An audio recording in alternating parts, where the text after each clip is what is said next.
வகுப்பறையில் அமர்ந்து கொண்டு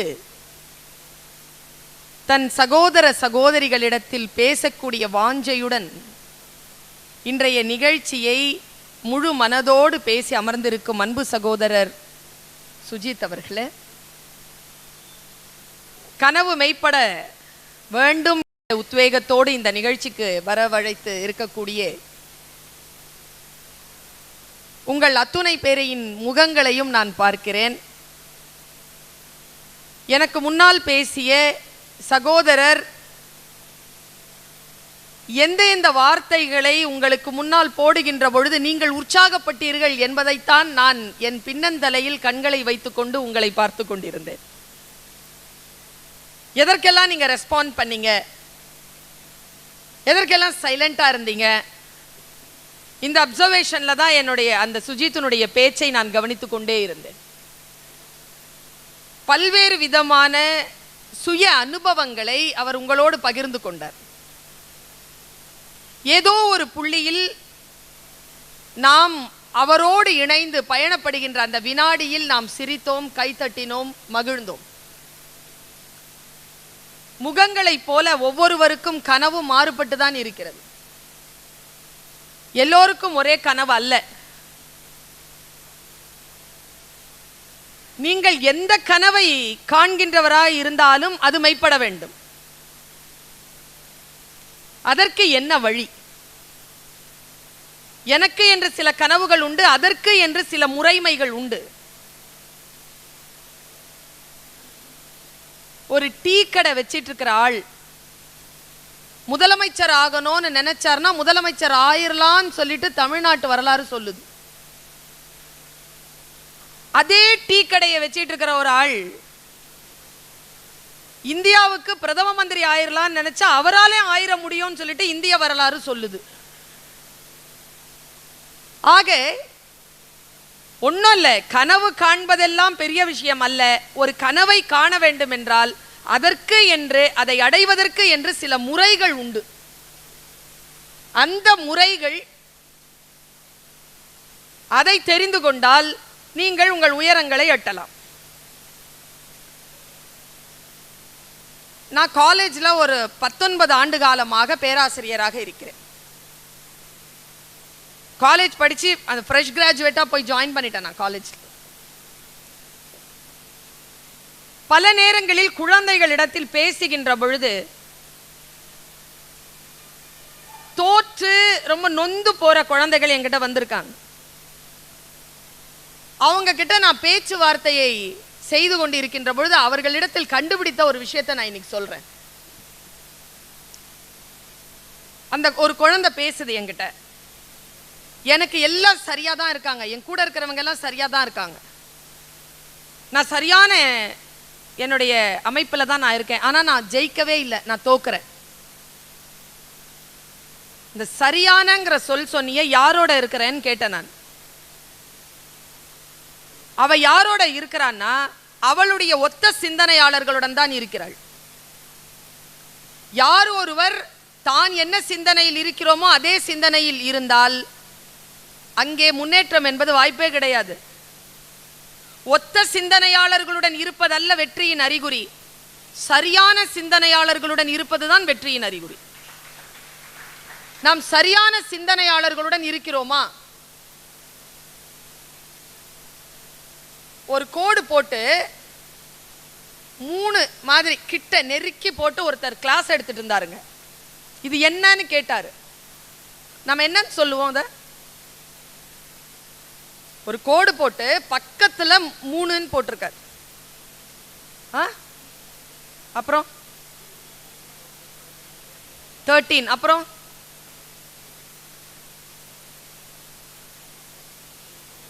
மெக்டொனால்ட் இதை திருப்பி போட்டிருக்காங்க அப்படின்னு சொன்னாங்க. நிறைய பேர் நிறைய விஷயமா அதை அப்சர்வ் பண்ணாங்க. அவர் ஒரே வேலையை தான் பண்ணார். போய் அது பக்கத்துல, இந்த பக்கத்துல ஏ, அந்த பக்கத்துல சீன்னு போட்டார். இப்போ சொல்லுங்க அது என்னன்னு கேட்டார். இப்போ என்னது? பி தான். கன்ஃபார்ம் ஆயிடுச்சு பீன்னு. தனியா இருந்தா இது என்னன்னே தெரியாது. கூட யார் இருக்கிறார்களோ அவர்களை வைத்துத்தான் உங்களுடைய ஆழமான அந்த ஐடென்டிஃபிகேஷன் சொல்லப்படும்னு அவர் பேசுறார். அடுத்த ஒரு வார்த்தை நான் கேட்டதுதான். ஒரு மோட்டிவேட்டர் பேசிட்டு இருக்கிறார். அவர் சொன்ன ஒரு வார்த்தை, சாப்பாடு இருக்குல்ல, இப்ப நாம இங்க எல்லாரும் வந்து உட்கார்ந்துருக்கோம். எனக்கு ரொம்ப சந்தோஷம் என்னன்னா, ஒரு 2 மணி நேரம் 3 மணி நேரம் இந்த கொள்ளிக்கட்டையோட உங்களுக்கு தொடர்பு இல்லாம இங்க உட்கார்ந்துருக்கிறீங்க. அதுல நோண்டாம உட்காந்து நான் பாக்குறேன். ஒரு பையன் மட்டும் அதை வச்சுக்கிட்டு இருக்கிறான். இருந்தாலும் ஒரு பிள்ளை வச்சுட்டு இருந்துச்சு, அதை பிடுங்கி வச்சுக்கிட்டேன். நான் பின்னால வச்சுட்டு இருந்தான். சுஜித் பேசும்போது அவன் பேச்சை கேட்கணுங்கிறதுனால அதை பிடுங்கி வச்சேன். நான் இப்ப நான் இப்படி யோசிச்சு பார்க்கிறேன். நாம் இந்த இடத்துல வந்து உட்கார்ந்துருக்கோம். யாரோ ஏதோ பேச போகிறார்கள். அந்த பேச்சு நம்முடைய வாழ்க்கையில் இருக்கக்கூடிய ஏதோ ஒரு சிக்கலுக்கு மருந்தாகும் என்று நீங்கள் நம்புகிறீர்கள். அந்த பேச்சாளர் சொன்னார் பாருங்க, மிக முக்கியமான விஷயத்தை அவர் சொன்னார். சாப்பாட்டுல விஷம் கலந்துருச்சுன்னா அதை சாப்பிட்டா அதுக்கு மருந்து இருக்கான், அதுக்கு மருந்து இருக்கு. ஆனா சில பேர் காதுல விஷத்தை போடுவாங்க பாருங்க, அதுக்கு மருந்தே கிடையாதாங்க, வாழ்க்கை அழிச்சிருமா. அதனால் அவர் சொல்லிட்டு சொல்றார், கண்ணுக்கு மூடி இருக்கு, வாய்க்கு மூடி இருக்கு, மூக்கை கூட நாம் அப்படி மூச்சை பிடிச்சுக்கிட்டு வாசனையை கண்ட்ரோல் பண்ணிக்கலாம், ஆனால் காதுக்கு மூடியே கிடையாதுன்னு சொன்னார். நல்ல வார்த்தைகளை கேட்பது இருக்கு இல்லையா, அது மிகப்பெரிய பயிற்சி. சுஜித் பேசும்போது அடிக்கடி ஒரு வார்த்தையை சொல்லிக்கொண்டே இருந்தார். உன்னை முன்னேற விட மாட்டாங்க, உன்னை போக விட மாட்டாங்க, நீ எது வந்தாலும் உன்னை வந்து டிமோட்டிவ் பண்ணிக்கிட்டே இருப்பாங்க, அந்த சொற்களோடு தான் நீ சுற்றி சுற்றி வருவாய், அதிலிருந்து தான் உன் முன்னேற்றத்தை நீ பார்க்க வேண்டும். அவர் பேச்சில் சொல்லிக்கொண்டே இருந்தார். மிக கவனமாக இருப்பது எதனால் என்றால், நெகட்டிவ் ஃபோர்ஸ் என்ன இருக்குதோ அந்த நெகட்டிவ் ஃபோர்ஸ் நம்ம கிட்ட வராம பாதுகாப்பதில் தான் நம்முடைய கனவை நோக்கிய நம்முடைய பயணம் மிக விரைவாக சாத்தியப்படும். இப்ப நான் இப்படி சொல்றேன், உங்களுக்கு புரிதான் பாருங்க. கபீர் அப்படிங்கிற ஒரு மகா கவி, தோஹான்னு ஒரு 2 வார்த்தையில 2 வரியில வந்து நம்ம குரல் மாதிரி தான் மிக அற்புதமான ஒரு சிந்தனையை அப்படி போட்டார். எனக்கு எப்பவுமே ஏதாவது ஒரு சிந்தனைகள் வந்தா நான் ரொம்ப கவனமா அதை கேட்டுக்குவேன். ஏன் தெரியுமா, ஏதோ ஒரு வகையில என்னுடைய வாழ்க்கை நான் சந்திப்பதற்கான ஒரு சூழலில் சிக்கல்கள் வருகின்ற பொழுது அந்த சொல் என்னை காப்பாற்றும். அதனால அந்த வார்த்தையை நான் ரொம்ப கவனமா கேட்கிறேன். அந்த தோஹால அவர் ஒரு வார்த்தை சொல்றாருங்க, என்னால முடிந்த வரைக்கும் நான் என் மாணவ கண்மணிகளிடத்தில் ஆகட்டும், நான் என்னுடைய உறவுகளிடத்தில் ஆகட்டும், மேடையில் பேசுகின்ற வாய்ப்புகள் கிடைக்கின்ற பொழுதாகட்டும், முடிந்த வரைக்கும் இதை நான் பகிர்கிறேன். இளைஞர்கள் நிறைய பேர் வந்திருக்கிறீர்கள். யாருக்கு தெரியுமா நீங்க நன்றி சொல்லணும்? இந்த மேடையில நான் பேச, சுஜித் பேச, வேலன் காஃபி ஓனர் பேச கேட்கக்கூடிய ஒரு வாய்ப்பு. அந்த சீட் உட்கார்ந்து இருக்கீங்க பாருங்க, அந்த சீட்டுக்குன்னு சொல்லிட்டு சில காசு இருக்கு, சில ஃபீஸ் இருக்கு. அந்த ஃபீஸ் கொடுக்கறதுக்காக எவனோ ஒருத்தன் உழைச்சிருக்கான் பாருங்க, அவனுக்கு நன்றி சொல்லிட்டு நாங்க பேசுறத கேளுங்க. யாருக்கோ ஒரு நன்றி சொல்லுங்க, நீங்க நன்றி சொல்லிட்டு கேளுங்க. அந்த தோஹால கபீர் சொல்லுகிறார், மரங்களிலேயே உயர்ந்த மரம் சந்தன மரம்,